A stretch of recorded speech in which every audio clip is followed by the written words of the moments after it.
Olá, gente querida do meu Brasil. É com imenso prazer que começo mais um programa Anselmo Mororó Show. E hoje com a nossa comentarista de novo aqui, Sandra Sampaio, e hoje com o Dr. Edmar Fernandes, diretor do Sindicato dos Médicos do Estado do Ceará. Seja muito bem-vindo, doutor.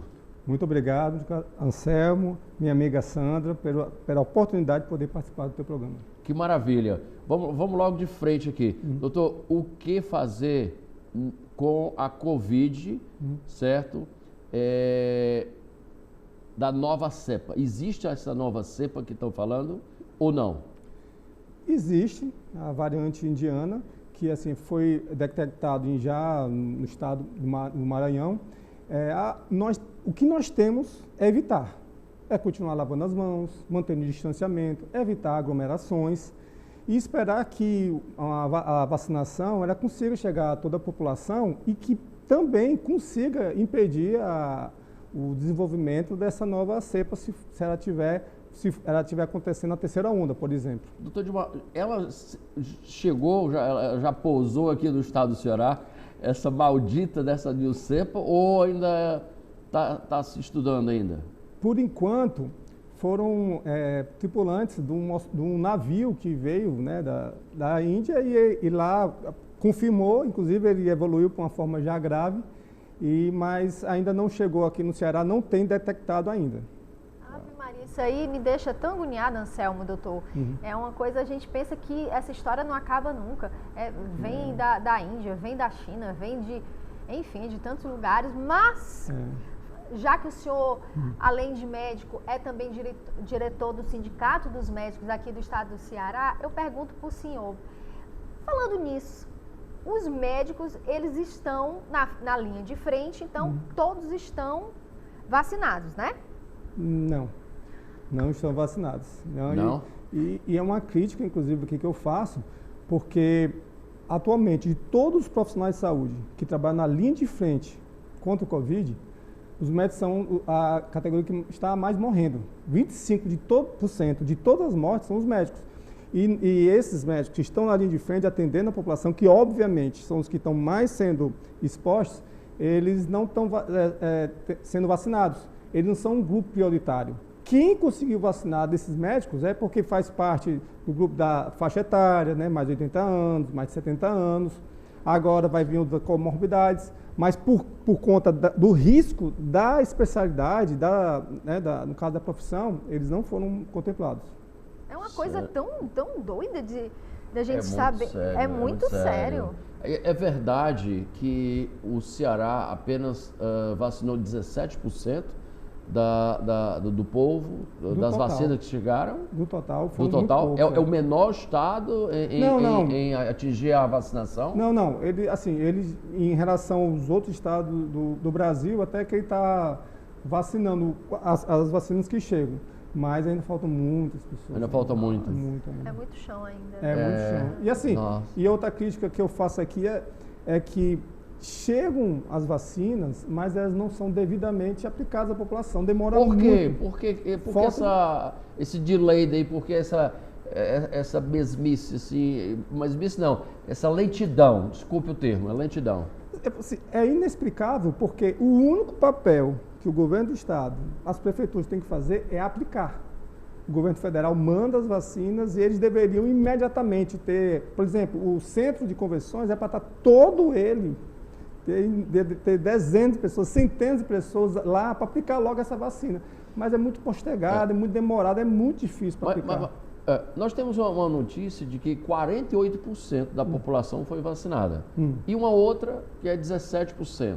Que é a segunda dose. O senhor, como o presidente do Sindicato dos Médicos do Estado do Ceará, o que o senhor diz? 17% em relação à segunda dose, não? Então, o que teria tomado... A segunda dose, né? A primeira, 48% realmente foram feitas. Isso. Mas ainda assim, falta muito ainda para... Agora, para quem está lá do outro lado e tem esse receio, eu sei que o senhor pesquisa em Instagram, Facebook, né, senhora? Todo mundo está aí olhando tudo que é notícia. Ninguém sabe se é fake, se é... O senhor está aqui para tirar a dúvida. Então, dizem, por exemplo, aquele cantor Eric Clapton, que é guitarrista, excelente guitarrista, ele tomou e teve problemas, né, musculares com a mão e não consegue. E outras pessoas também que reclamam. Isso são casos esporádicos, são casos assim que saem da curva ou está se agravando isso aí? 2 comentários sobre isso. Primeiro, que todo mundo pode ter efeitos colaterais adversos em relação à vacina ou a qualquer medicação que tome, isso aí nós já sabemos. Mas o que está chamando atenção para essas vacinas é que está sendo acima do esperado. E isso é o que preocupa, inclusive, muitos países. Existe uma certa explicação para isso. Uma vacina que foi feita às pressas, né? Não foi seguido as fases devidas, né? Você vê que teve interferências, inclusive políticas, para que pulassem fases.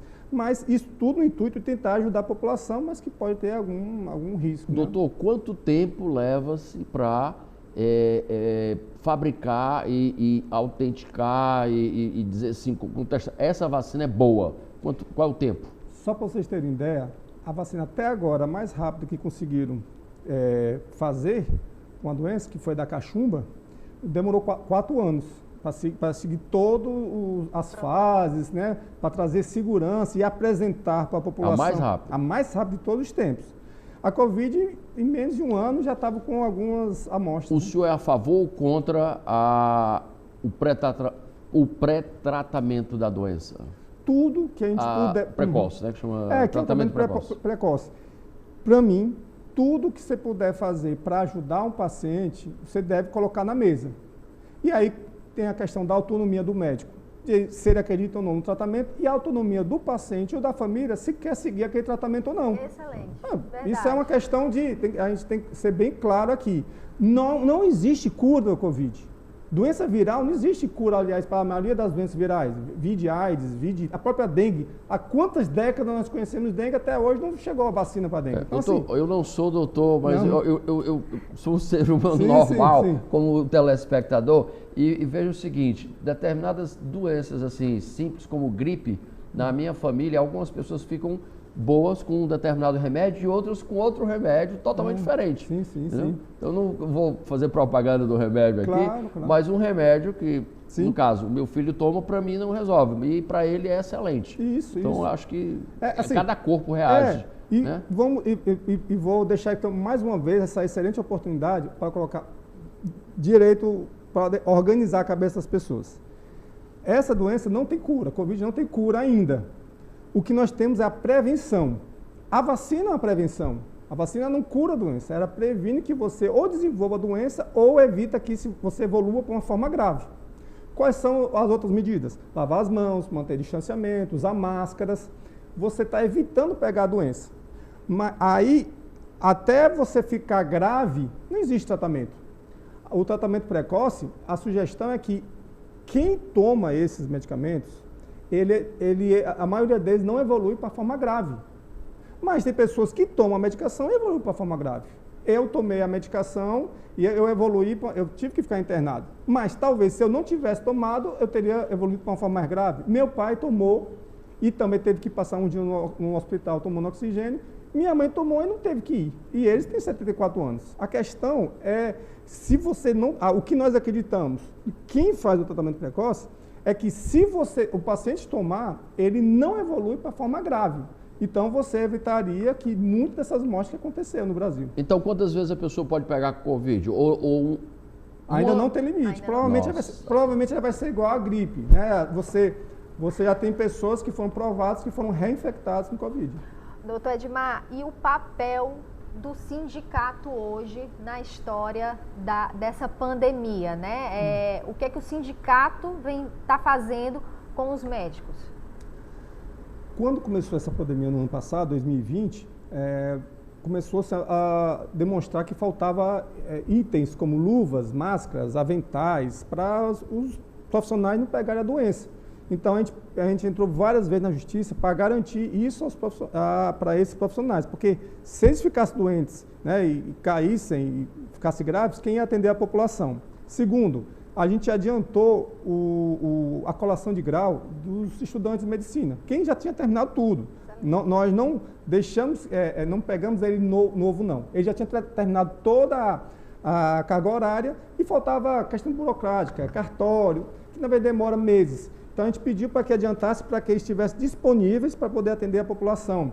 Nós entramos também com um pedido de gratificação especial, porque como eles estavam se expondo à vida deles, a insalubridade foi lá para cima, muitos deles, inclusive, não estavam morando na mesma casa com a família, ia morar no hotel, ficava meses sozinho.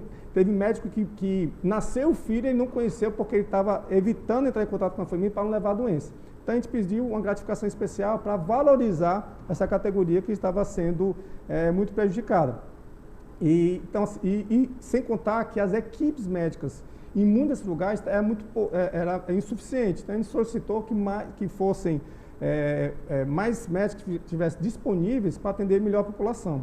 Então, assim, foi uma série de medidas. A gente acompanhou muito esses hospitais, emergências, que não tinham respiradores, não tinham leite de UTI suficiente para atender a população. Então, a gente se via muito para, inclusive, orientar a Secretaria de saúde de uma forma geral, para poder os médicos poderem trabalhar de forma adequada. Doutor, me diga uma coisa, e a Secretaria de Saúde do Estado do Ceará, doutor Cabeto, ele está em conjunto com o sindicato? Vocês estão vendo compilando bem, está vendo uma interação entre a Secretaria de Saúde e o sindicato dos médicos? Nesse momento, independente de se existe um alinhamento ou não, todos nós estamos contra esse vírus.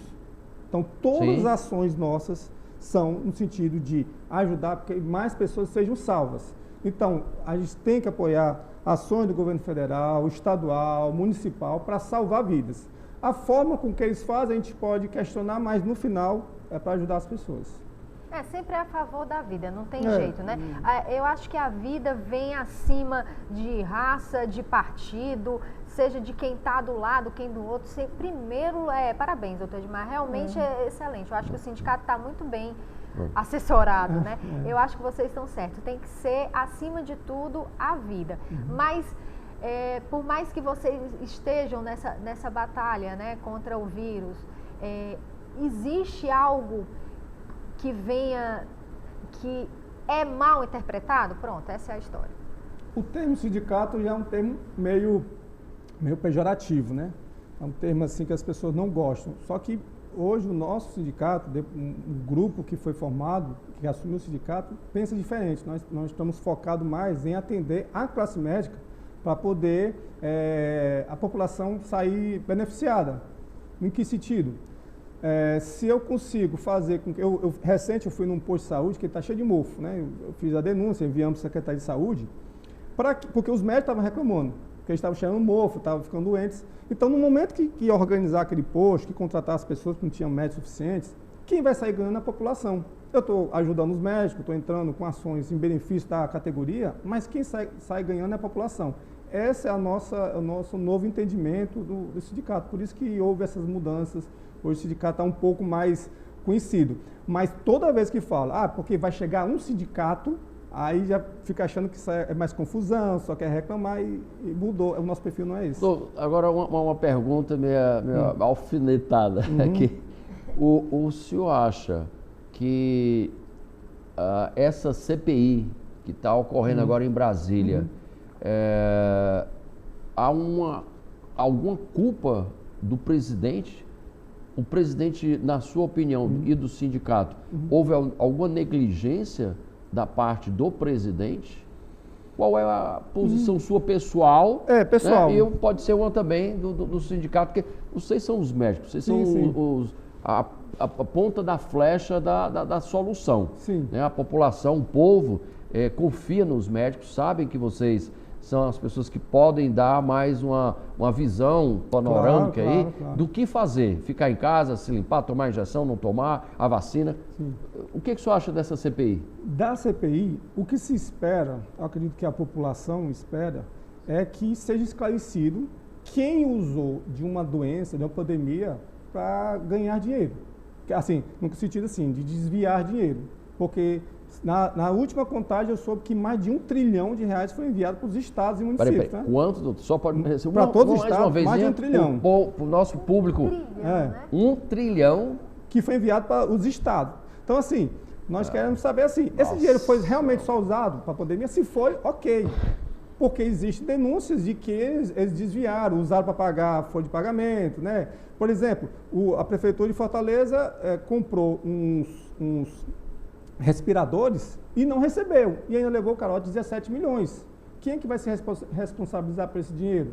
Então, assim, e esse dinheiro é um dinheiro que falta, porque nós somos pobres. O estado do Ceará é pobre, Fortaleza é a quinta capital do Brasil, mas nós temos poucos recursos. A gente não pode dar o direito de perder 17 milhões de reais e ficar por isso, como foi o Aquário, né? Gastou 150 milhões. Não, doutor, modéstia à parte, eu conheço, por sinal, eu tive que ir recentemente ao exterior e precisei ir a um hospital. E pasme, o hospital é parecido assim como um shopping. É o Rio Mar, era uma casinha, é como se fosse um hotel de luxo. Só o estacionamento, só a recepção e a grandiosidade do atendimento, dos quartos, são coisas extraordinárias. E os médicos também, muito, muito bem pagos, certo? Uma estrutura de primeiro mundo, o qual o Brasil teve, ao longo dos anos, né, muito dinheiro para também termos assim, hospitais assim, que fossem maior do que um centro de convenções, 3 vezes o centro de convenções. Assim, um estádio, o dinheiro que foi gasto no estádio daqui de Fortaleza fosse gasto 3 vezes mais dentro de um hospital. O senhor não acha que poderia ter ajudado a nossa população, as pessoas hoje carentes que estão precisando de ir ali na esquina, num hospitalzinho onde tem uma fila, ainda existe fila para ser atendida num país de terceiro mundo, né? É triste a pessoa ir pegar uma fila, às vezes pega até senha para poder ser atendido.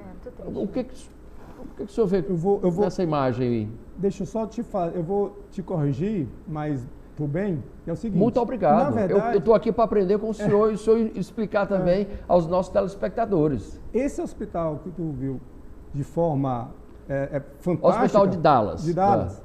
Na verdade, esse aí que é o normal. Nós estamos numa situação de precariedade. Nós estamos entregando para a população o que não presta e eles ficam satisfeitos, porque eles agradecem a Deus porque foi atendido, porque recebeu uma medicação. É um entendimento dos nossos políticos e da nossa população. Não há um levante popular contra isso. Você vê que nós estamos há dias agora na nova prefeitura, as estradas continuam esburacadas, tá? Não há um cuidado, um esmero no bem público. Não há um orgulho dos quem está à frente da gestão de entregar uma saúde com essa qualidade. Que dinheiro tem, dinheiro chega. Só que o problema dos desvios não dá para eles fazerem algo assim tão lindo, né? Mas essa CPI não vai convocar nenhum governador, não? Vai convocar ou não? Já convocaram. Hoje na CPI eu estava olhando... 9, né? Já convocaram 9, o nosso não foi convocado, de São Paulo também não, da Bahia também não, mas foi convocado o prefeito passado, o Roberto Cláudio, ele foi convocado. Então, o Camilo não foi convocado, mas o prefeito foi. Sandra, qual é o critério de convocar um e outros não? Era para ter um critério, né, Anselmo? Você tem toda a razão, mas não tem. Não tem. Quem decide são os senadores. E aí é que eu venho na história. Será que estamos colocando um senador que fique ao lado da população? Será que você está sabendo votar? Isso aí é uma coisa para a gente hoje ficar pensando. Será que o senador que está lá representando o nosso estado está fazendo um papel decente? Hein, Anselmo? Eu acho que nós temos que chamá-los, conversar, e eles próprios, né? Os nossos senadores são homens corretos, direitos, que estão aberto ao povo, o que elegeu, nós o elegemos, para dizer o que está acontecendo também. Porque a população aqui embaixo, né, quando eu digo aqui embaixo, Brasília é lá em cima, aqui embaixo, não somos tão bem informados quanto aqueles que estão lá no plenário, né, no Senado. Mas, doutor, eu gostaria que você fizesse suas considerações, se tiver alguma palavra a dar a essas pessoas, esse público grande que nos assiste aí, um público de fé, né? Gostaria de saber o que fazer numa situação dessa, para onde ir, para onde recorrer. O que o senhor diria para quem está nos assistindo? Antes de tudo, agradecer ao convite, realmente, porque é muito importante a gente esclarecer fatos, principalmente da saúde. Tem muitos disse-me-disses, muitas fake news, muitas histórias, então, quando a gente pode explicar melhor a população, fica mais fácil, porque as pessoas, até os profissionais de saúde, estão muito, assim, desesperados, não sabem o que fazer. O que eu posso confirmar, mantenham a atenção, nós não estamos livres, não é impossível que haja uma terceira onda, já está acontecendo na Alemanha e em alguns outros países a terceira onda, não é impossível que volte a acontecer aqui no estado do Ceará. Mantenha o uso de máscaras, o luva, distanciamento, evite aglomerações. E aí tem uma questão que eu espero que esses leitos de UTI que foram abertos, novos leitos de enfermaria voltados para a Covid, que aumentou, graças a Deus, esse número de leitos para internamento, eles não sejam desativados, para que quando a gente tiver uma nova onda, se for necessário, não entre em crise, né? A saúde, que nós não temos e as pessoas têm dificuldade para serem transferidas, por exemplo, na UPA para um hospital de referência, que é o que aconteceu na primeira vez, na primeira onda, em 2020, e quando aumentou o número de leitos, né, a gente pensou que, então agora o estado do Ceará vai estar preparado. E eles ativaram basicamente tudo. Quando chegou a segunda onda, entrou de novo no desespero, não tem para onde encaminhar esses pacientes que precisam ser internados, de UTI. Então que a gente aprenda agora, pela segunda vez, essa lição. Espero que a partir de agora a gente, na verdade, em nome do Senhor Jesus, Amém.